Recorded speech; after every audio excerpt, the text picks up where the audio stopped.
Hi, this is Ross Payton with Role Playing Public Radio. This is episode 43, Forcing Friends and Brainwashing Enemies, Social Skills and the Social Contract in Games. Since it's episode 43, I actually decided I would not give you crap on the announcer voice this time. But you still had to bring it up there, Tom, so... Well, that's our thing. You do the announcer voice, yes. Then I say something about it. Oh, I see. I just didn't give you shit. Oh, okay. If you prefer I did that, I will. Of course, this episode we have special guest as demanded by you, the listeners. Say hi. Yes. I don't know if it was demanded so much as I was shoehorning my way in, as Ross so eloquently put it. Yes, Cody is here. So. Hello. I'm on the radio. You are on the internet radio, which is better than the regular. You're on RPPR, man. Yes. You've reached the top. Okay, Tom. You can calm that down there. So before we get into the main topic, which is going to be about using social skills on other players and the social contract. And how this all came about. Yeah, and how this all came about, which is a funny story. I just want to give a big thanks to all the RPPR listeners out there who contributed to the Codex of War ransom. We have exceeded our goal, $1,500. We're at $1,640 something right now, and we still have over a week to go. And Ross had some serious debts to a bookie, so you saved it. My kneecaps thank all of you so much. But yeah, we're gonna have that codex out there, and you can still have time if you want to get early access to 10 RPPR actual play episodes. And right now, if you donate $50, you can get your character in the game in the PDF and get a portrait from Ian Moody, the artist who did the covers for both the New World Primer and the Goblin Hulk, and a bunch of other. Yes, he is a very talented artist. In fact, if you look at the episode 21 of the New World campaign, you can see his portrait of the captain, the Gripply NPC warrior who's been helping who succeeded both because and in spite of us. Yes, and how eloquent. So again, thanks to all of you. This is going to be the best PDF. It's the bestest ever. Ever, yeah. And Cody's going to help out. Patrick's going to help out. Tom's going to help out, and they'll get some of the money too. I'm not hogging it all for myself. This time. Yeah, this time. So yeah. But anyways, let's get on to the main topic, which is again about social skills. Now, as you Ross, shall you set the scene? I guess I could. Why don't you? That's what I'll do then. As we've mentioned before, we went to Fear the Con recently, and I ran 3 games there. Now, the first game I ran was Age of Masks, the Haster Carcosa Cthulhu mythos meets the superheroes. The Watchmen. The Watchmen, basically. And this time I was using Wild Talents, the One Roll Engine superhero game. And, I'd have full group, 6 players, and at the end of the game, the players basically had a choice to stop the bad guys from summoning a really, really bad evil thing, which I'll post the actual play soon, so you can hear all about it yourself. I don't want to spoil it for you. But they could either die in a blaze of glory, blow everything up, or they could do something not quite as heroic, but not die. And most of the players decided to do, one option, but one player wanted to go with the other option, and he wanted to use his persuasion skill on another player to change their mind. And I basically said, no, you can't do that. I'm not going to rob a player of their free will. And then this guy, Aaron, I think his name is no relation to our Aaron, posted a blog about it on ideologyofmadness.com. We'll have the link here in the show notes. And it spawned a very active discussion among the geekerati of RPG podcasts. Several of other podcasts have weighed in, kicked in the dice bags. Bear Swarm, us, the most important one. We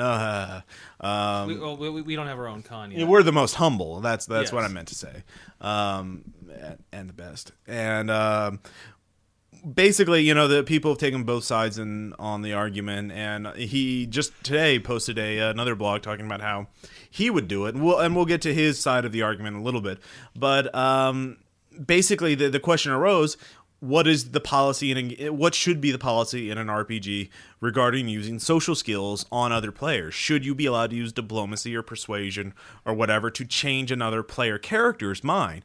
So if you go in with any plan like let's attack the dragon, or let's run away like cowards. Well, I want to attack the dragon. Well, the dragon's gonna kick our asses. No, I rolled a natural 20 on my diplomacy check.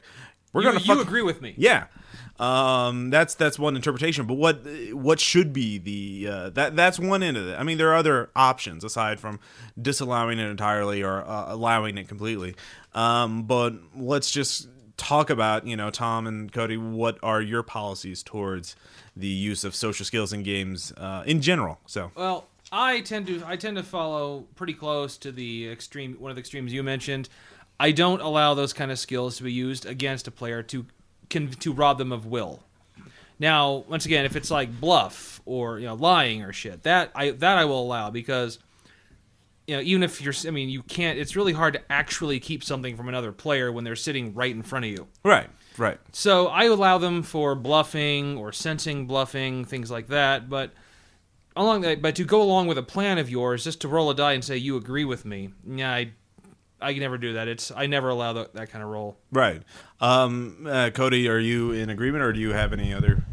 Oh no, I totally agree, because really when you think about it, I've never run a game where I've had a moment where people were arguing to the point where I had to settle it, because in the end a game is about compromising, and normally people are able to compromise to the point where they say either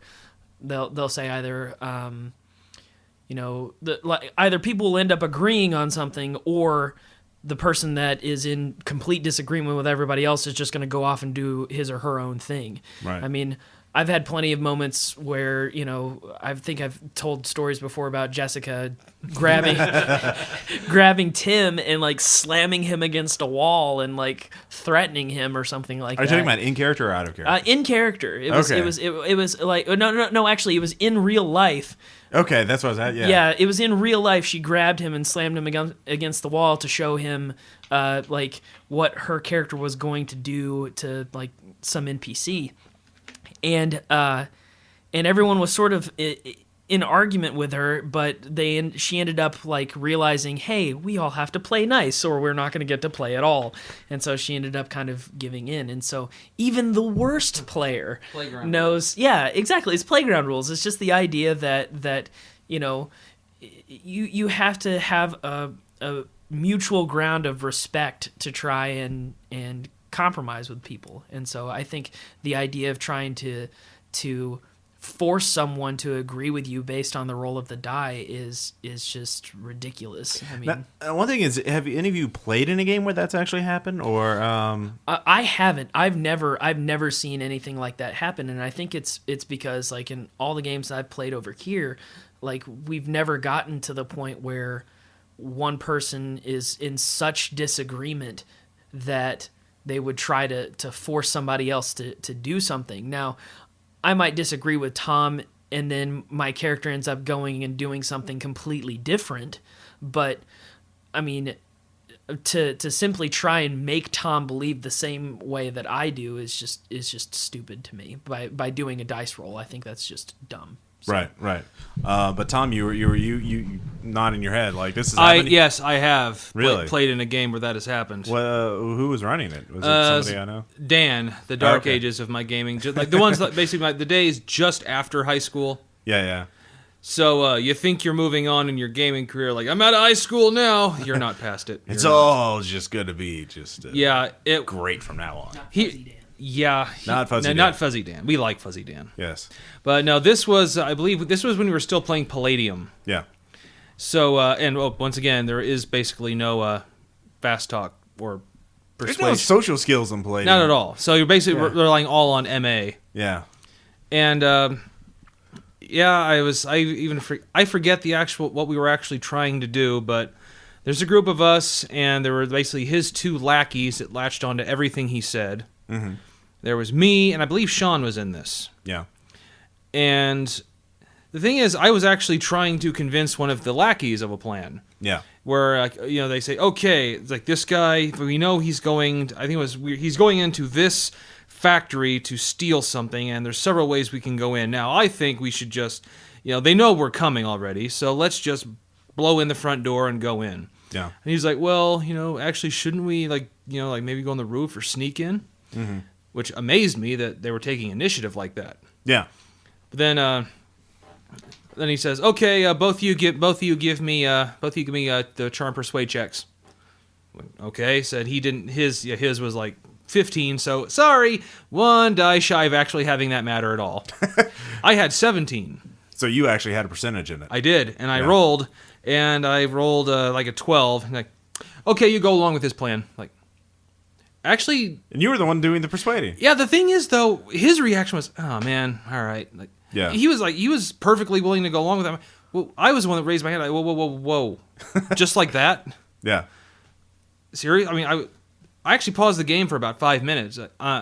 Really? Then I looked at him like, "That's it, you have like ultra physical structure plasma. You can like just walk through a wall by melting it and touching it."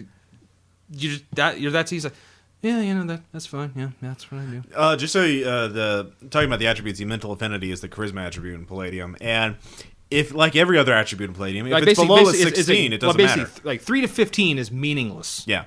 Anything over that. But yeah, so the bonuses start at 16% or at 16. So at 16, you have like a 40% chance of persuading someone. And this is out of a maximum of 24. Yeah, exactly. But from his die rolling. Yeah. So.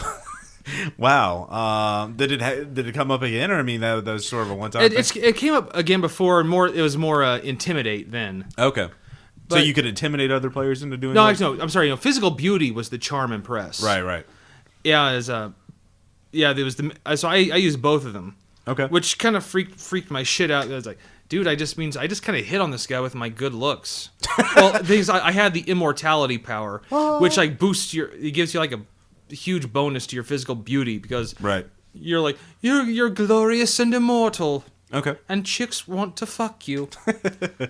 And 10% of the men do. Exactly. As well. So just get the demographics and in it's there. most of that time it was with that group, depending on whatever game it was. Now other games I think was actually pretty telling. There are also games that really didn't have charm skills or even a way to do it, like when you're the one time we tried the Dragon Ball Z RPG. I think I've mentioned the Cody finds this humorous.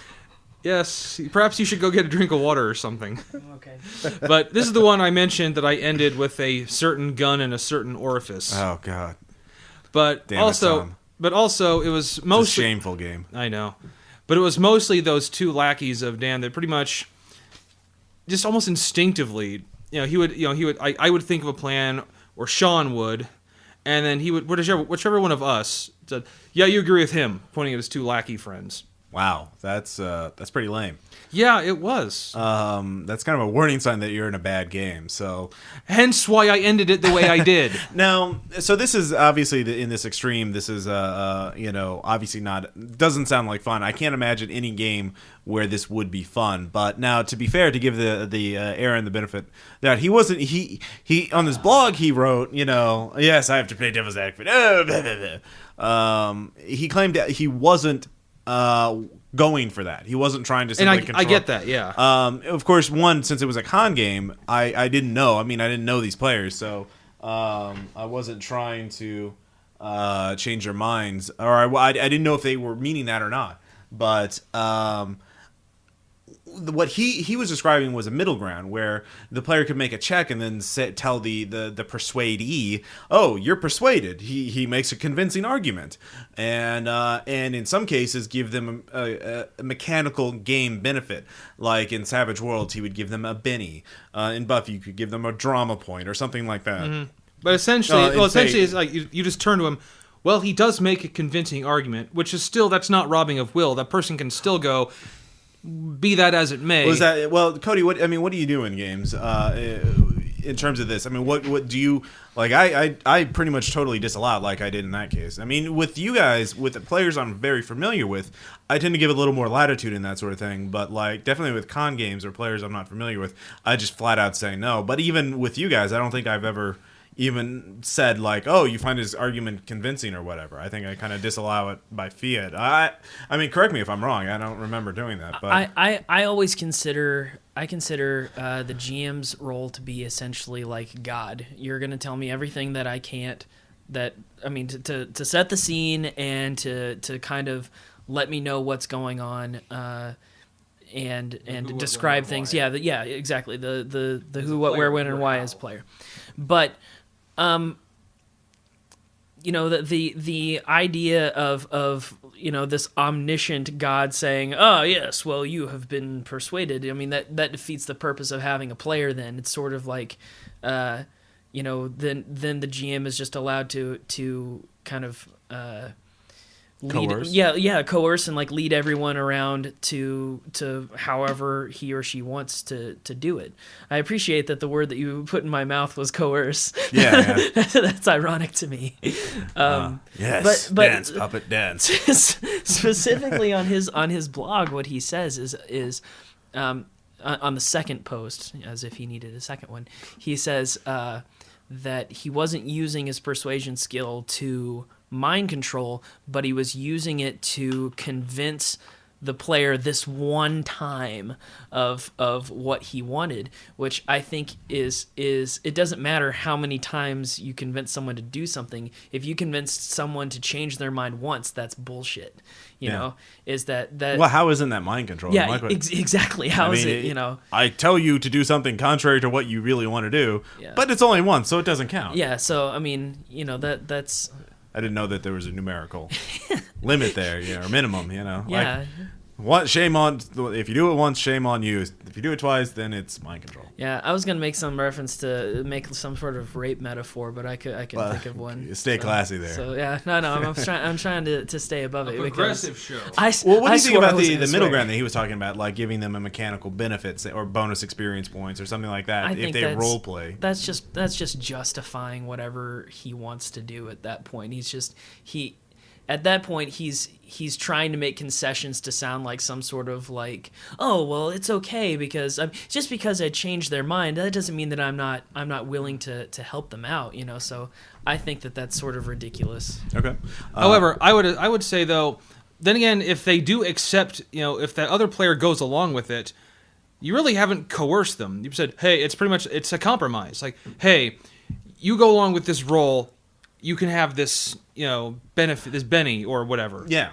So you didn't really coerce them. Well, I don't know. I mean, it maybe not consciously, but I think there is still a bit of coercion there because you're the GM. You have a role of power over the other players, and they tend to interpret you as the word of God. So if you say as the GM, this is persuasive, then the player can feel like, oh, well, I don't have a choice here. I have to do this, otherwise it's bad role playing, or I have to. But do this. that's kind of a group thing. Well, I think individual players. Once again, like it's the social contract of the group. I mean, have you had GMs? Have you had times in games where I've said something and you're like, well, I didn't really, where you felt like I was trying to coerce you or something? Well, the thing that's just okay. That's or just, in GMs in general.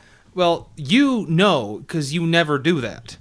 I cannot think of a single time where you have said, "Oh, Cody has raised his hand. Perhaps he wishes to speak." Yeah. So I don't think you've ever like changed my decision of an instance in particular. I will say back before you were recording games, I remember one instance, and this is in the history of games that I've played with you, which is actually like a shit ton. The more I think about it, is that we were playing Monsters and Other Childish Things, and everyone else was at like investigating this house, and I was back at the school, and you were just trying to get me back with the rest of the group, and I still wanted to stay with the school, and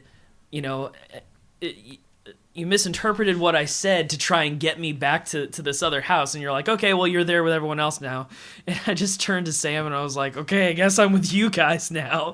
And so it wasn't changing my mind, and it was actually I didn't really mind because it was one of those situations where it was like, well, I've done everything I possibly can there. I just wasn't, I thought that there was more to do, but there wasn't. Right. And so that's the only time I can think of in the history of us playing games that I remember it. Yeah. I remember that. And, I try to do, but I don't think anyone's perfect. And there are always times where the GM coerces or put pressures on player. Like, I know if players like, I'm going to kill this NPC, and everyone else is like, no, you're not going to kill this NPC. Yeah. Like in a certain recent game we played.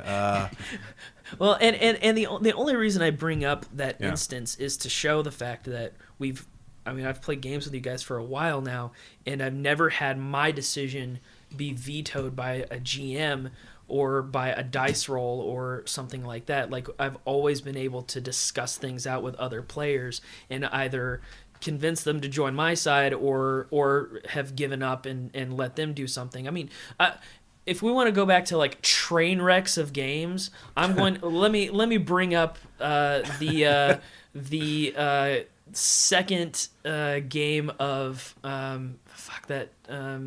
Which is 360 game. The first game was really amazing. The second one, it was just all deagles and wanking off. Is the one where Tim played.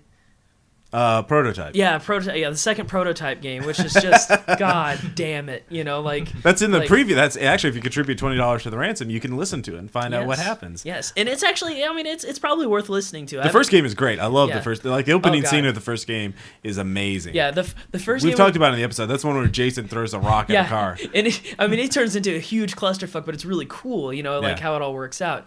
And in the second game, like, I remember I wanted to play it the same way because the first game was like all investigation, which is really like, I love investigation games. They're fun.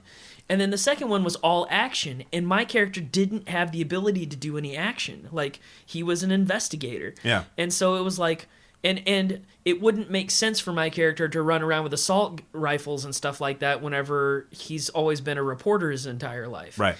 And if I was a pettier, like pissed off player, then I would have just convinced everybody else to, oh, well, you have to do it this way. You have to play the game this way because this is how I want to play it, or this is what I want.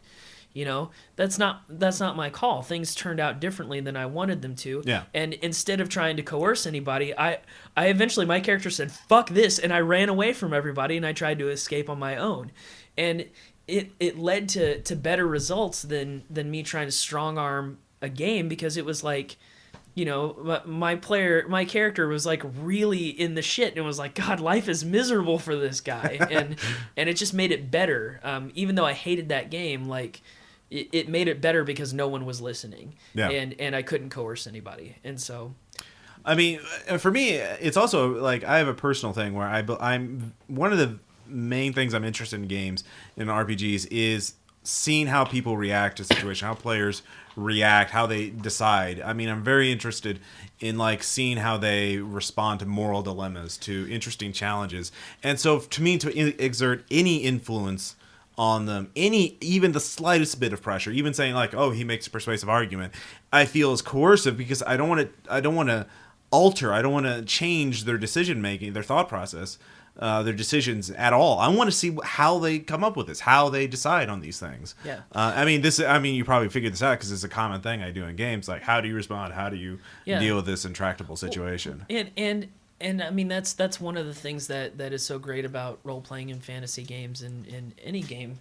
That's okay. Is the idea that we're put into situations that are impossible, that we'll never be in real life. Right. And so isn't it better to try and deal with those situations in a real manner rather than try to make them artificial or like put in like cheat codes or something like that. Or to have happy, neat solutions. Yeah. I mean, discussion is words and discussion are the only thing that make a fantasy world really come alive, like actually like sitting and discussing things. And so to take out the basic right of free will is just antithetical to role playing in general. Yeah. So, and I said all that without saying a swear word. I know. So proud of me. Patrick will be just staggered by this. Well, I think going along with that, I actually kind of think that let's put it this way: like, if you're trying to convince an NPC of something, that's a die roll, right? Because you really like. I really don't want to work up the energy to say what I'm going to say to this guy. Maybe I'll give you the cliff notes, but really, I just want to see if I fucking convince him or not. Right. But if you're doing that to a PC, that's a big something. That's something that should be role played. Well, I mean, another thing is, I believe, regardless of the game, even if the game is everyone is a normal person with no abilities whatsoever, you're just an average Joe, that PCs are unique. They are special snowflakes. in any game, regardless, because they have free will. Because There's of a the player. they have a puppet master. Yeah, they have behind them. the player, and so to take away that one thing that makes a PC unique, if nothing else, I think why are you even playing? I mean, the PC is the only piece you have in the entire game, the only little pawn, the only little He's your avatar. He's your dog or your car, Monopoly. If you take that away, what do you have?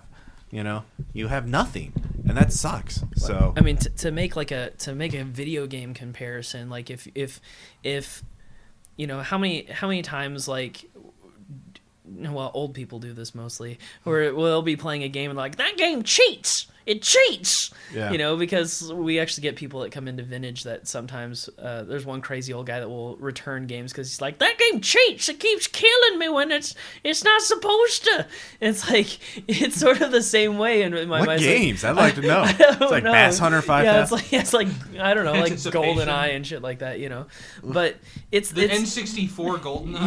Yes. Wow. But it's the whole idea that if you were playing a game that was constantly like set up established parameters and rules and then suddenly change them for no apparent reason, right? It's like that's not fair. Or if for some reason they disable one of the buttons on your controller, like the most useful button, it's like give puppy. Yeah, exactly. I mean, I guess Eternal Darkness does that, and everybody liked that game. Yeah, that's Eternal but Darkness. It's on the GameCube, so who will play that? It's not a real game. It's not a real... Take that GameCube. Take that GameCube. It's not Mario Kart. It doesn't count. I knocked that down a peg. I know.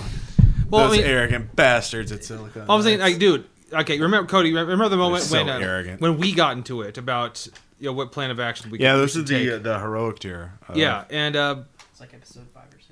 Yeah, episode 5 or 6, and we were into it for about at least 5-6 minutes, and it was some of the best shit we did in the game up to even I think for that point and now.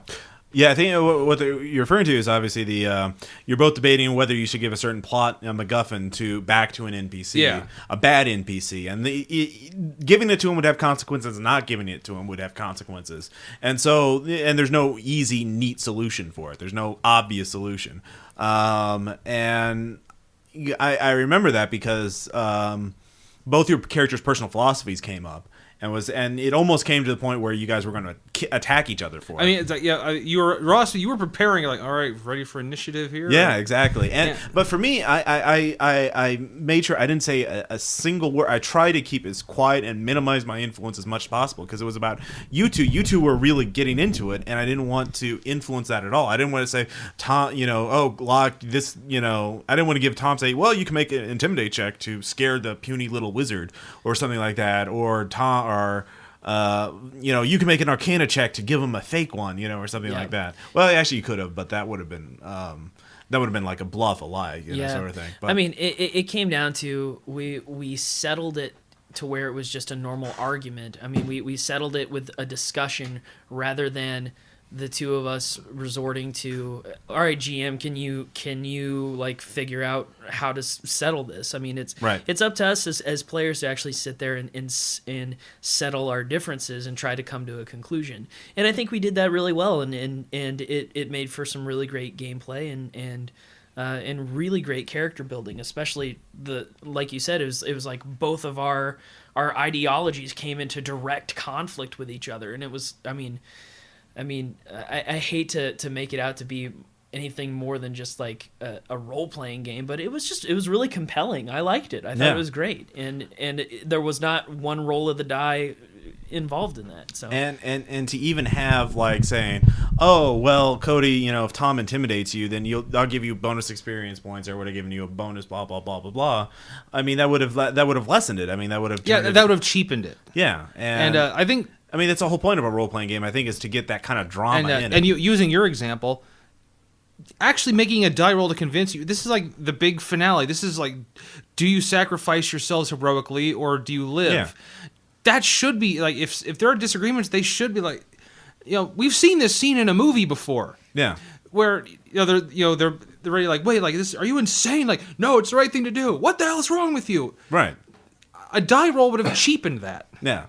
I mean, it's like the whole. I mean, we talk about this battle system or the combat in this system is really great or something like that, and really the whole variableness of fighting and skill challenges and all this other stuff, I think is just to determine the circumstances in which we make our choices. If you guys lost a bunch of fights or whatever, then you would have had a different set of choices, but you could still choose to be heroic or to be pragmatic or to be evil or to be ruthless or whatever. And that's sort of the whole point, is seeing what type of character you are, seeing what happens, how it pans out. I mean, games are a series of choices, right? And there's different choices. Like if this was a more tactical war game kind of thing, then you could have see the course of the war, see how successful it would have been. I mean, there's a lot of different play styles, but I think in a role playing game, it is about the narrative, it is about the story, it is about the characters too, and to reduce this to, it's missing the whole point to reduce it to a series, a die roll. To reduce it to Yahtzee. Right. Well,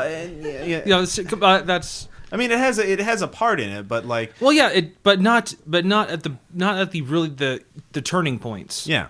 And that's what especially player on player interaction is. Those are the most important things, because those are the rarest things I see in games. I mean, almost everything is PC versus NPC.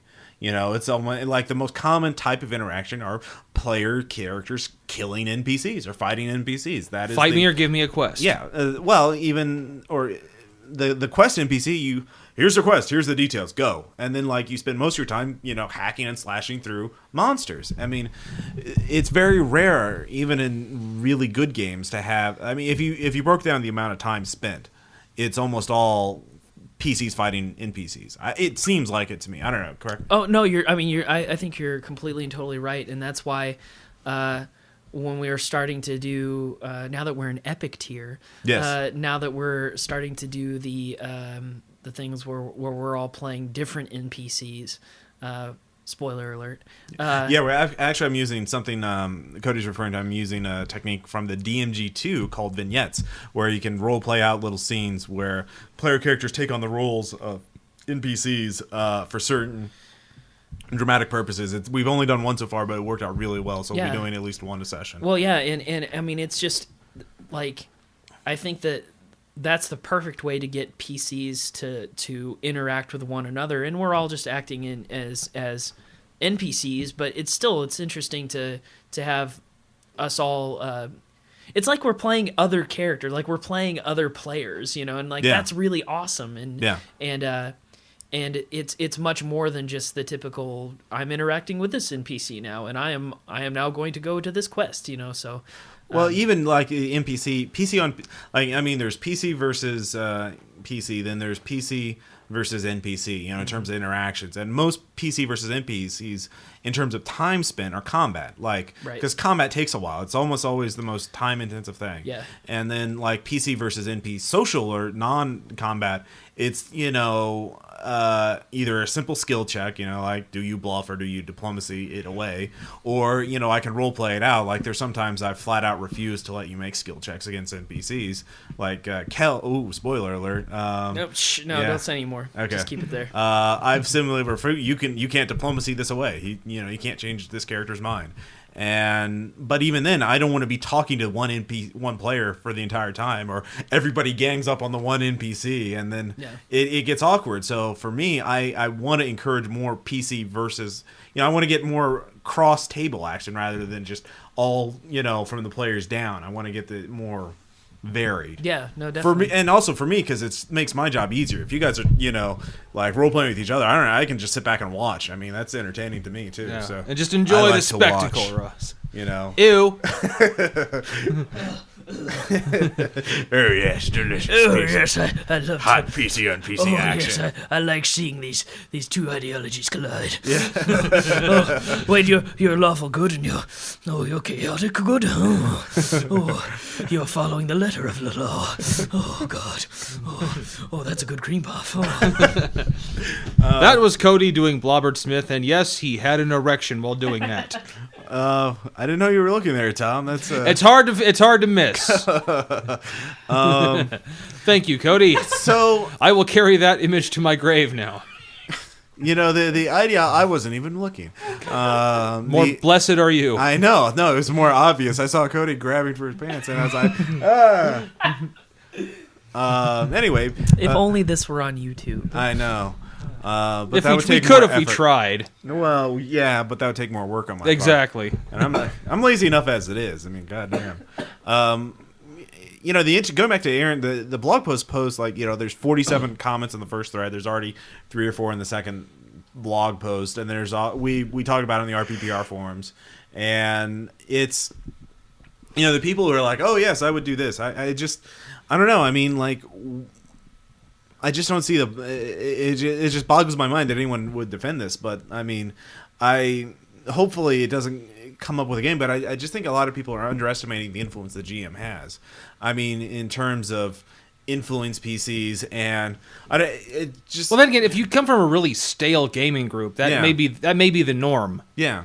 I mean, if you got a bunch of people that can barely stand being in the same room with each other, or who are busy like doing homework, right, or just making characters for other games. Yeah. Yeah, like some people at this game. You're really going to bring up something I did years ago, Ross. Really? I know. You're really doing that? I remember that. See, I'm not alone, Tom. Anyway, I don't need you, Ross. Fuck you. The thing that I don't know. What are your policies towards GM, like the GM's role in terms of like what kind of influence you exert on the players, not their characters. To me, I actually kind of like to go. I don't exert any influence. Well, you do. Well, I mean, okay, but I try not to do it consciously. Okay. I feel I am there to explain the scene, who's there. Any dressing, scene dressing. I provide I provide the voices of any characters, and I run combat. But I try to make everything that goes on. I try to make the players do. Right. Now, I've had to adjust my, from the GMing for my other group to this one. I've really had to adjust. Which you've talked about before. I mean, we're much more active, more investigative. Yeah. So I actually, those games actually kind of made me lazy. Yeah. I'm glad I'm doing this. Yeah. What I like to do is as much force as I exert in like player, like PC versus PC, like discussions, is I will essentially recap what a player has said, because sometimes other players either weren't listening or players have the attention span of goldfish. I mean, I don't know what you're talking about. I'm totally attentive. I'm talking in general. Everything. No, Okay. present company excluded. Oh, of course. No. But it's like sometimes PCs, they like two PCs, sometimes they don't communicate well with each other, or one person won't listen to the other because of some sort of bias. And in those situations, I think it's the GM's job to rephrase what a PC has said, but to not add their own emphasis. So, what you could have done, I guess, if you had to do anything in your game, is you could have rephrased what the mind controller player, or as we'll call him, the mind flayer, what the mind flayer wanted. You could have rephrased what this guy said, but you could not include your own personal commentary. You couldn't say, well, his argument is actually pretty convincing, and this is what he says. I mean, likewise, you wouldn't have wanted, you wouldn't have done the other, you wouldn't have gone the opposite and say, well, his argument's this, but it's a pretty shitty argument. Right. It's like you wouldn't. You well, wouldn't do that. His argument was like it depended on the role of the skill. Like, if he had rolled 5 10s, then in one roll engine, that's really good. Well, but the thing is that if he didn't roll that, if he would have rolled, just a small straight, if we're talking about Yahtzee, if he would have rolled a small straight, no matches, or no matches at all or anything, then you wouldn't have said, well, he tries to convince you all, but none of you are convinced, so forget about it, and you guys can do whatever you want. He wouldn't have wanted you to rule the opposite way had he not rolled well. He was just basically going off of he was convinced that his roll would go well and that you would side with him. Right. And had it not gone well, he would have been pissed off because of how it turned out. And so I think that it's bullshit, and I think we spent too much time on it already. And I think a lot of people have, if you look at how many comments those people have. But it's like 40. All the other podcasts were like, oh, we're going to do this topic. It's like, no, we called it first. Aha, take that, fuckers. Take that, other people who are on the internet. Yeah, like what other podcasts? Like, I know Bear Swarm said there. Oh, like we could have done that as a topic, and I know Fear the Boot was probably going to do that too. But no, I didn't know if Dragon's Landing was going to. No, Dragon's Landing's off in their own thing. My name is Lonnie Isel, and I like to eat pizza on the weekends with my wife. And fuck you, Lonnie Zell. well, I mean, I've never talked to them. I mean, I've talked to the Fear the Boot. I've talked to that's the Bear problem. Swarm guys. We had a great episode with. Next episode will be with Mike from Bear Swarm. But I still say if the Bear Swarm guys want to play us in a game of RPG baseball, I'm on it. I'm more than willing to play a game of RPG baseball. We're the Bad News Bears. Yeah. And they're like the Harlem Globetrotters. Although the Harlem Globetrotters obviously play basketball, but I imagine they would be great. Comparison there's a little flawed. They would be great at baseball though too. Oh, I see. I didn't know. They can spin the ball on their butt and then throw it with their butt too. Wow, that's the Harlem Globetrotters. That's how good they are. Yeah, take that, Bear Swarm. I don't Wait, that's a compliment. I don't know. But I think that would be a compelling game. Yeah, that would be something else. Anyway, but for me, I just to give more context for the scene, I mean, I will post the actual play and sooner or later, but sooner, like not this next one, but the one after that. The problem was like I gave him a chance to role play. I let them talk it out and like, hey, let's do this. No, we should do this and blah blah blah blah blah. But this, of course, was a con game, so we were like in the last 10 minutes of it. And so I had to wrap it up anyway. And this is you're last probably bug-eyed with exhaustion. Yeah, too. no, well, not bug-eyed with exhaustion, but it was like the last 10 minutes, and I didn't want to, I wanted to have some sort of resolution for it before everyone had to break. Before game's over, man. Well, they were gonna go eat and drink and blah blah. Well, blah, they blah. were doing drinking before. Yeah, no, free beer at Fear the Con. So I didn't want to. I figured, he had a chance to role play. I'm not gonna just let him say, make a skill check and bypass it. And it was a con game, so I'm not gonna like give them the same latitude. But I mean, the thing is, in our group, I've never had one of our players do this. I don't think anyone would try and to resolve disagreements between people, you got to talk it out. Yeah. You don't watch C-SPAN and see Congress try to sell it with die rolls. Though that'd be fun, but that's we could do all kinds of fun things with that. But let's not get into that. That's another can of worms right there.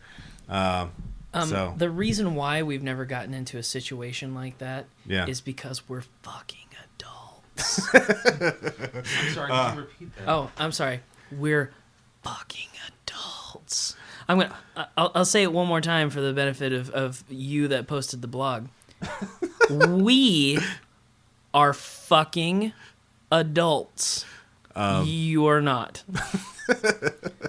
I'm going to post a blog about that. I'll show that Ross Payton. No, he actually said he had a good time at the game. No, he didn't. He didn't say it. No, I'm he sure. Said I ran a good game. No, you hacked it or something and lied. But I just left that part It's in. computers. Okay.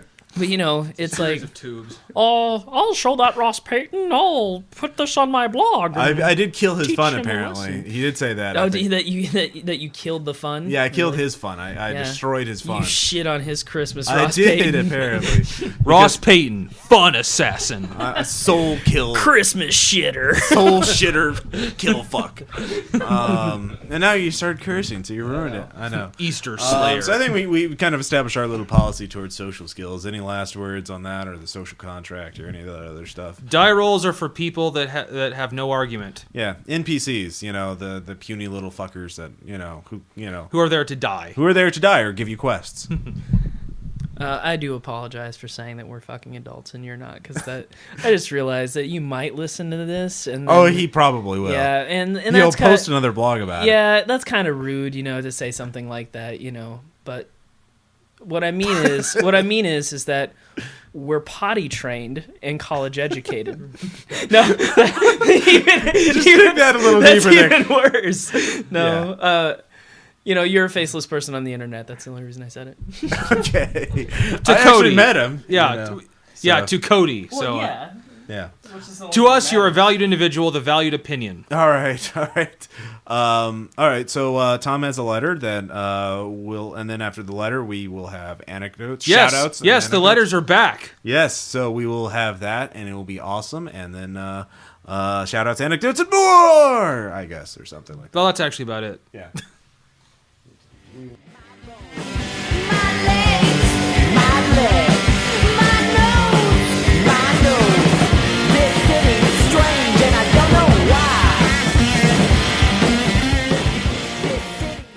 It has been brought to my attention that my lack of letters for not one but 2 consecutive episodes have left some of our listeners a bit perturbed.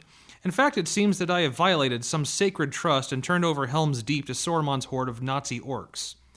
I'm like some kind of podcasting Benedict Arnold, leaving my fans gibbering piles of human flesh, listless and without purpose. And it is true, the siren song of Mass Effect 2 sucked me in like a triple-cunted hooker, leaving me precious little time for little luxuries like letters, friends, bathing, and bathroom breaks. By the way, I would like to give shout-outs to my IV drip in my bedpan. Couldn't have done it without you. But now the siren song has run its course. The triple-cunted hooker has taken the money on the nightstand and gotten the fuck out of my house. I have bathed and gotten rid of the Tower of Babylon-sized pile of human feces and the Exxon Valdez-sized tanker of urine. The old distractions are gone and I am back, motherfuckers. You can rest assured that the letters will come every episode with more insight and spouting of the word fuck than you could shake a D20 at. So now I would like to give you a preview of upcoming letters. In the future, I will give a heartfelt letter of thanks to the bitch races of D&D. I will plead passionately for the executors of Lewis Carroll's estate to receive royalties for every RPG that uses the term Vorpal weapon.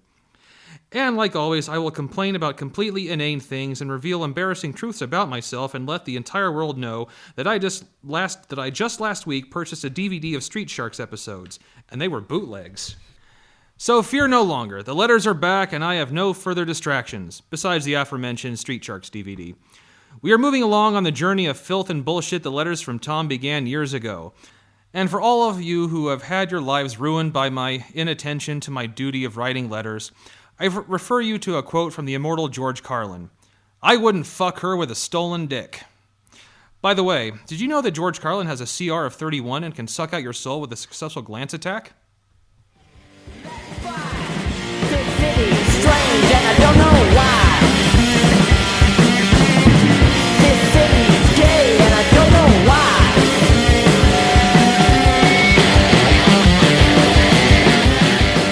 And we're back. That was a great letter there, Tom. So, anyway, we got our shout-outs first. I guess Cody can go first because he's our guest here. So what do you have there, Cody? First, I would like to give a big shout-out to the Green Hornet comic series that are coming out from Dynamite Entertainment. Regardless of how you feel about Seth Rogen playing the Green Hornet in the upcoming movie, which comes out like in December or something like That's that. directed by Michelle Gondry, right? So, yeah. Regardless of how you feel about Seth Rogen one way or the other, I have no opinion. There are 5 series that are coming out by Dynamite. One is written by Kevin Smith and adapted by Phil Hester, which is he's a Kansas City artist/writer, so go KC. Also, there's another one by Matt Wagner, which is Green Hornet Year 1, which is well worth checking out. It's pretty awesome. Is that the guy who did Grindel? Yeah. Okay, yeah. So I met him at Small Press Expo. Yeah, Matt Wagner's like one of the coolest dudes in the world. So yeah. It's really well worth checking out. The big one I really want to mention though is written by a friend of mine. I've known him since I was in 7th grade, and his name is Jai Nitz. That's Jai space Nitz, and it's actually the Kato comic, and it's just a solo Kato adventure, and it should be really, really awesome. It comes out in April. So support, if you don't support any other Green Hornet book, at least support Kato. Yeah. Because, Kato equals Bruce Lee. Yeah, exactly. Bruce Lee is greater than Chuck Norris. Yeah, exactly. And that's proven. That's empirical evidence. Yeah, I mean, it's you can't argue mathematical. that. I mean, like, he ripped his chest hair out and then killed him. He did, in fact, do that. It's That's one true. of the fucking best fight scenes I ever. know. But, and Kato in this, there's a lot of pathos that Jai's bringing to it, like trying to establish him as more than just, Bruce Lee's shadow or anything like that. Right. So definitely check that out. I also like to give a shout out to the Tomb of Kodawalshathagath. Oh, from the forum Yeah, from the threads. forums, the forum threads. I appreciate the idea of different RPG mythos being brought into my cult. So keep that up. Produce. Cody doesn't have a fan club. He has a cult. Yeah, I have a cult. It's a fan club and a cult, and I love all of them equally. And you're all wonderful in the eyes of me, your God.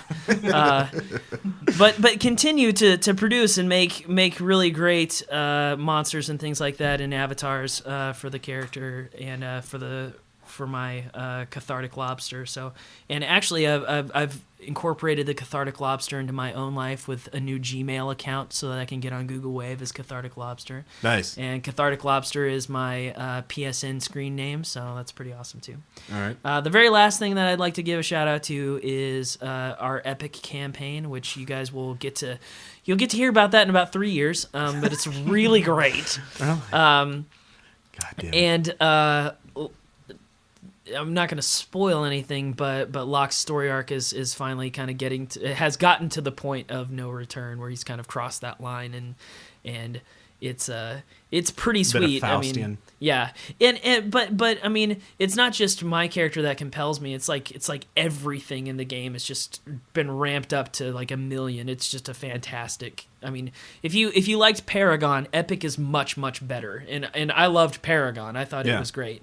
But I mean, we've really taken it to a new level that I think is awesome. So that's my selfish, shameless promotion. Yeah. One thing I found Epic, it's a lot of fun. I'm introducing new concepts, new themes for it. I found the combat works a lot better when you double the damage of monsters, or at least up their damage. I mean, we're only doing one fight per session, so like I'm not, the only problem I've had with D&D is obviously the having 4 or 5 fights before you get to rest, because that never works in our campaign because we don't have like that very, very time compressed thing, or like slowed down time where one session of game time only equals a few hours of actual, or one session of real time equals a few hours of game time, and that the kind of is like, that's too slow because we have this big sweeping epic thing, and nothing would ever get done if it took 3 sessions to get through a single dungeon. And also the idea that I mean, there's so many just minor characters that are popping up again in logical ways. It's not just like, oh, here's Quintus the pirate again. It's like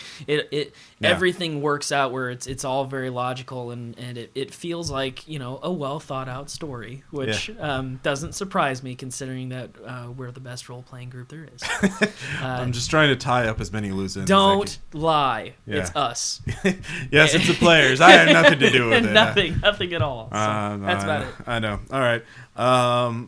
There is one thing I know, Cody, you would mention this. For my first shout out, I'm going to mention Rift Tracks again. I know we've brought it up before, but they just came out with the Rift Tracks for the second Twilight movie, New Moon, and that was pretty hilarious. New Moon. I didn't think Twilight could be worse, and yet I saw New Moon, and it's equally as bad. Everyone told me it was better, but it is just as bad, and you can't fathom how bad it is. Oh, you're hurt. Let me take off my shirt. Yeah, it's like, I mean, oh, look at my six pack. I mean, look at my pecs. Look at my muscles. It's like a sci-fi original picture. It's worse than a sci-fi original picture. Yeah, because they have you could make 20 sci-fi original pictures with that budget. Yeah, and sci-fi original pictures. What I love about them is the fact that there's no pretensions there. Yeah, they know that they're bad. Yeah, and giant X versus giant Y. Yeah, and it's like the newest Dino Shark or something like that. Dino Shark is coming out, and it Mansquito. The Chigger. Or the one really good one, Larva. So yeah, because it was in Springfield. Yeah. So. Anyway. But the thing is that Twilight isn't like that. It's got a huge budget. And everybody loves it, and everyone wanks off to it. Well, not everybody. Well, no, but not everybody, but enough to where they made a shit ton of money. Yeah. And I talked to somebody, and they said they're like, I saw that there were lines outside of Walmart waiting for the release of the DVD, and it's like, you probably saw this in theaters. You don't need to wait for the movie. You can come back tomorrow. They'll be there.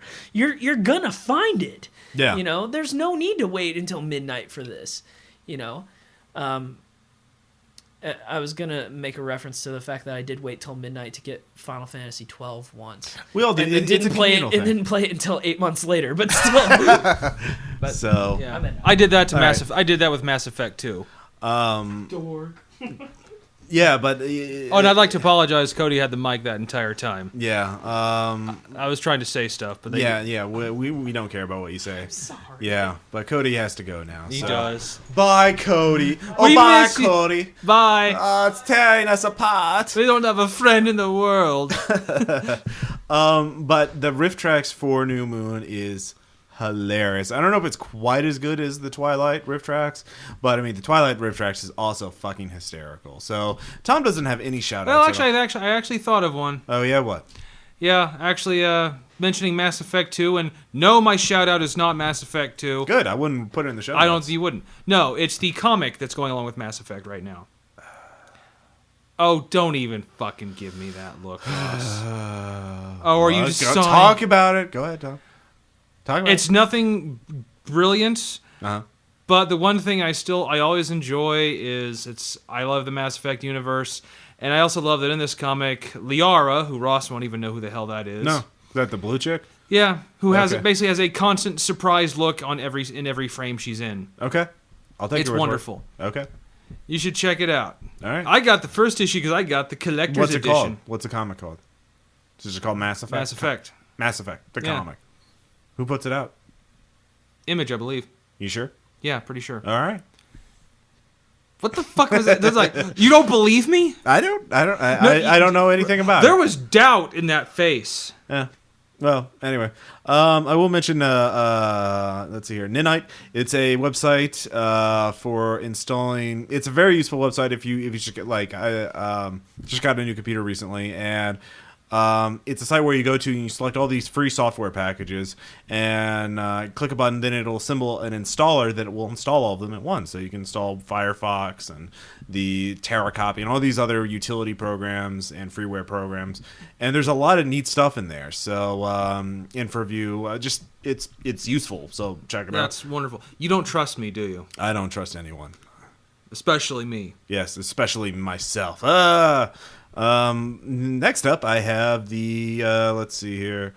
I am a horrible monster because I refuse to let a player control another mind control another player. It's a thread on the RPPR forums about the very topic we were talking about. I linked to the Ideology Madness blog post so you can see what the RPPR community thinks about it.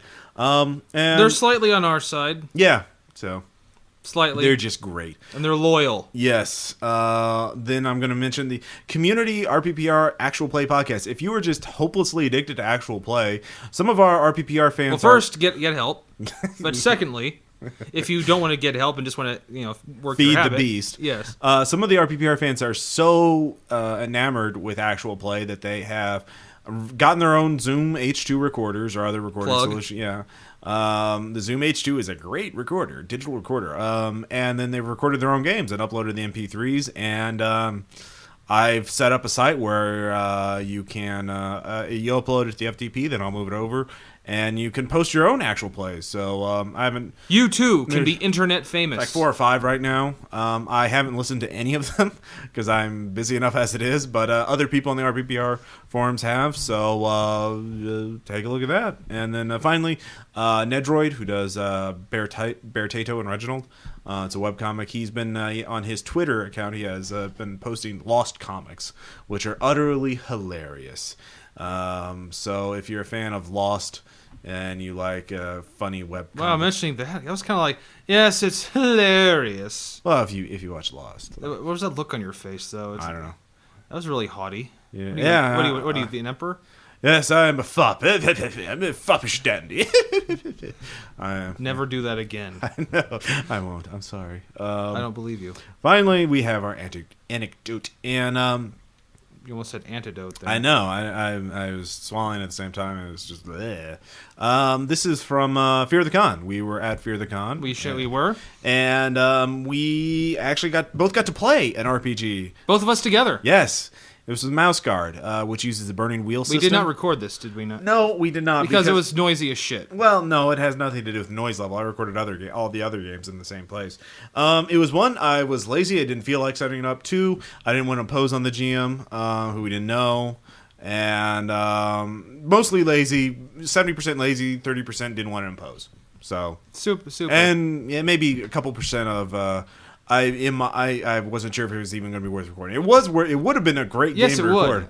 But anyways, it was Mouse Guard. But the GM was this guy from the National Guard who was he had been in Iraq. Yeah, and I believe he said he was going back. Yeah, and he knew what he was talking about. He set up a bunch of house rules so that we had guns, and we were in Iraq.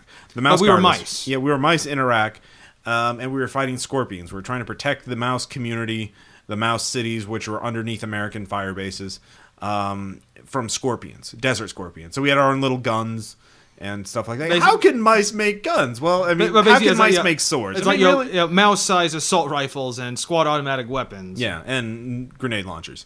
I was the engineer, and Tom was the heavy gunner. No, you were the medic. I was the medic. That's right. And a lot of fun stuff. I mean, the system is really fun. I'll have to pick up Mouse Guard and Burning Wheel. Yeah. I mean, I want to play or run them again. Tom, why don't you talk about your favorite parts of the game? Well, I have to say, this may sound like a negative, but trust me, I really enjoyed it. But I was playing the medic. And when I came across my first wounded comrade that needs my medical assistance, I say, okay, well, I rush over there. I'm going to try to help him. And GM says, okay, so how do you treat him? Like, with medicine. Do you know anything about medicine? I watch Scrubs sometimes.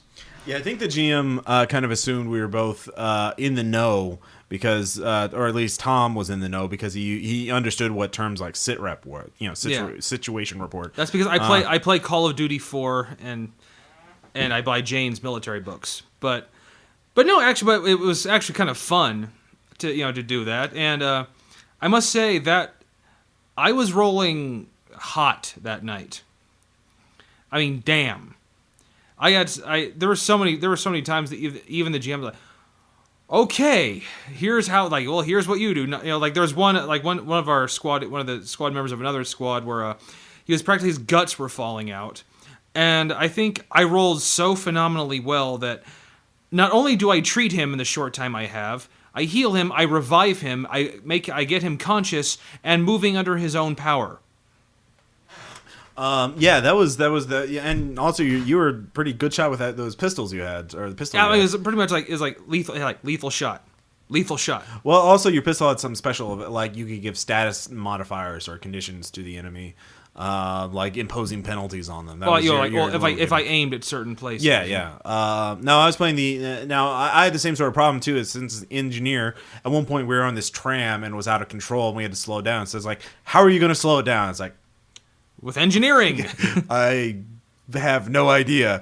Well, okay, you apply blah blah blah to the surface area. Yeah, so then he lets us know. Well, okay, I know, so I will explain to you. Yeah, it's like, that's great. I thought, this guy doesn't look very tall, but I wouldn't want to mess with him. No, well, he knew what he was doing. Yes, he did. And we eventually the main boss enemy was boss was freaking awesome. It was a camel spider, which I don't know if you've read on the internet, but it equals death. It equals death. The camel spiders can run 30 miles an hour, kill Chuck Norris, and they will chase you. And they will chase you with knives that are their mouth. Mm-hmm. Their and they melt your face when you're asleep. Exactly, they're fucking terrible. And this one spoke. So it was pretty nasty. And okay, I gotta say, I don't know, I forget who it was, but the dude playing the heavy weapons guy. Yeah. He had a field day on that boss fight. Yeah, he could do. He was actually trekking through the spider's insides. My favorite part, I think, for me was I had the grenade launcher, M203 grenade launcher, and my thing was I was bouncing shots off of it to spin it around, to keep it off, keep it off balance, like knock it over, using the concussive shockwave to knock it off balance instead of just directly applying damage to it. So that was fun, and it was actually one of those games I didn't think I would enjoy this. Yeah, it was a spur of the moment thing too. Neither of us planned it. I just looked at the available games and signed up for it. And there's two spots. Yeah. You signed up. You said, "Hey, Tom, you should go sign up for this." Okay. Because you just do whatever I tell you, Tom. Yeah, I'm your bitch. Yes, exactly. In prison, you would be the bitch. Yeah, in prison, I think I'm bigger than you. No, that's not how it works in prison. It's how it works in my world. Well, in the prison I live in. the prison that is my mind, man. You don't get it, man. So yeah, Mouse Guard, definitely a thumbs up to that game system. A thumbs up to the I don't know if we'd Con. enjoyed as much if it was actually Mouse Guard with swords, but Yeah, I would have. yeah. But yeah, the whole Iraq. You haven't even thing- read the comics, have you? I've read the comics, Oh yeah. Are you sure about that, Tom? some of them. Okay. Well, that's fine. I'm not a freak. Okay. Well, so What the hell is that supposed to mean? I have no idea. That was Tom. just noise. I know. I was just being a dick. It certainly was. I know. But yes, Mouse Guard good. Mouse Guard good. So I think that kind of wraps up this episode. Forcing friends and brainwashing enemies. Any last words there, Tom? I'm going to thank the listeners again one more time for contributing to the RPPR ransom. And his coffers. Yes. Well, your coffers too. You're going to get Well, paid. yes, I know. So our coffers. It's the RPPR But mainly coffers. his. No, well, I'm the one who spent all the money for the podcasting shit. Yet I'll be having to pay for the hotel room at Gen Con. I'll be paying for some of that too. I know. So back off, man. Okay. Well, I'm a scientist. Settle down. I know. What's going on? I don't know anymore. And Cody's already gone, so we can't. I'm Cody. I'm gonna blah blah blah blah blah. With the nerd voice, we can't do. I know. So I think I'll just end it there. I think Thanks, we better end it RPPR. here before it just goes. Everyone who listens to RPPR is a great human being. In fact, you're a better human being by listening to us. I know you are. You can look at your coworkers and know I'm better than all of them. Especially, donating time to charity or saving lives. No, or you fighting listen crime. to RPPR. Yeah, you're better than all that. And let me tell you, God will remember. Cthulhu will remember. Cthulhu will remember. All right. And when he comes, you want him on your side. Exactly. So we'll catch you next time.